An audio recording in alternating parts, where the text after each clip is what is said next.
We are back with the first ambassador to the United Nations under President Trump, Nikki Haley. She is in Charleston, South Carolina. Madam Ambassador, good morning. I want to read to you something that you put on Twitter this week. To have our generals say that they are depending on diplomacy with the Taliban is an unbelievable scenario. Negotiating with the Taliban is like dealing with the devil. Madam Ambassador, the Biden administration says it's not negotiating with the Taliban. Do you not believe that? I agree with you. They're not negotiating with the Taliban. They've completely surrendered to the Taliban. They surrendered Bagram Air Force Base, which was a major NATO hub. They surrendered $85 billion worth of equipment and weapons that we should have gotten out of there. They have surrendered the American people and actually withdrew our troops before they withdrew the American people. And they've abandoned our Afghan allies who kept people like my husband safe while they were overseas deploying. So, no, there was no negotiating. This was a complete and total surrender and an embarrassing failure. Do you believe, Madam Ambassador, that the Biden White House has to talk and negotiate essentially with the Taliban now just to ensure American safety as this evacuation continues?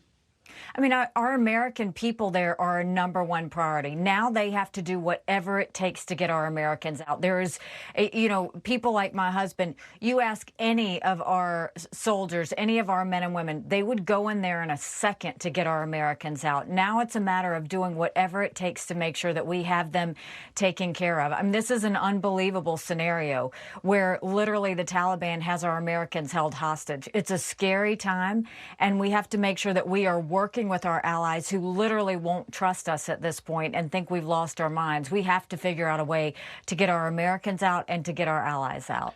Someone you know well, the former Secretary of State in the Trump administration, Mike Pompeo, stood alongside one of the Taliban founders and helped negotiate this deal in which President Trump signed an agreement to have United States forces out earlier this year. Did that set in motion what we're seeing now? You know, I think everybody's wanting to go back and talk about Trump. The truth is, under 4 years of Trump, Afghanistan was safe. We made sure that we kept terrorism at bay and that we came from a strength of position. What's happened in 7 months of Biden is we've completely surrendered and we've humiliated ourselves in the eyes of the world. The thing is, there are times where you have to negotiate with the devil, but you negotiate with the devil from a point of strength. You don't do it from a point of weakness. We literally have no leverage right now with the Taliban. All we're going to see them do is they're going to buy time and act like they're going to be nice until August 31st. And then all of those women, all of those girls, everything is going to go back to the way it was. You're going to have sex slaves. You're going to have child marriages. You're going to have girls that are no longer allowed in school. You're going to have our Americans, any that are there will be in danger, and all of our Afghan allies will be killed if we don't do something. This is serious. The Biden administration needs to go back and extend that August 31st deadline and make sure that the Taliban knows they've got to let people into the airport. We've got to get our Americans out. We've got to stay true to those Afghan allies that we made promises to, and we've got to make sure we do this in a very strong way going forward. Yes or no question. Should the United States government expand the perimeter around the airport? I think right now we have to do whatever it takes to get to our Americans. What a lot of people don't realize is the Americans we need to get out are not near Kabul. They're actually on the outskirts out of there. The Afghan allies are out of there.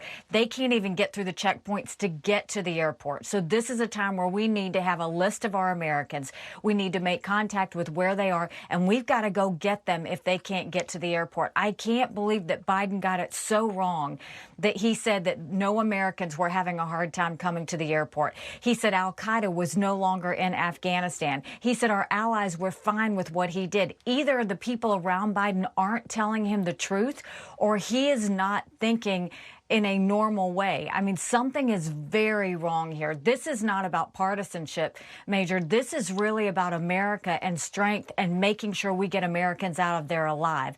I'm extremely concerned about the safety of our men and women in military. I'm concerned about the safety of our Americans that are still there. I'm concerned about the safety of our Afghan allies. You cannot trust the Taliban, and you have to really deal with them in a way that they know that we're going to hold them accountable and that we are coming at this from a moment of strength. Before we let you go, Madam Ambassador, do you understand it to be true that if President Trump had been reelected, that he had an evacuation and withdrawal plan on paper that would look fundamentally different in the Biden administration?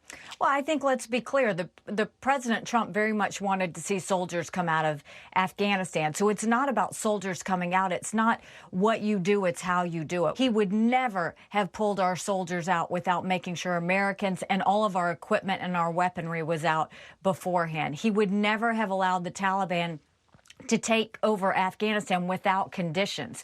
So anyone that wants to say this was already set in motion, it's not what was going to happen. It was how it happened. And this happened in the most embarrassing, humiliating way that is really angers soldiers like my husband and all those that sacrificed. It puts us in danger that you've got Al-Qaeda and the Taliban holding hands in the streets of Afghanistan, now saying death to America, and now America is much less safe. Former UN Ambassador Nikki Haley under the Trump administration, it's been a pleasure to talk to you. Thanks so very much.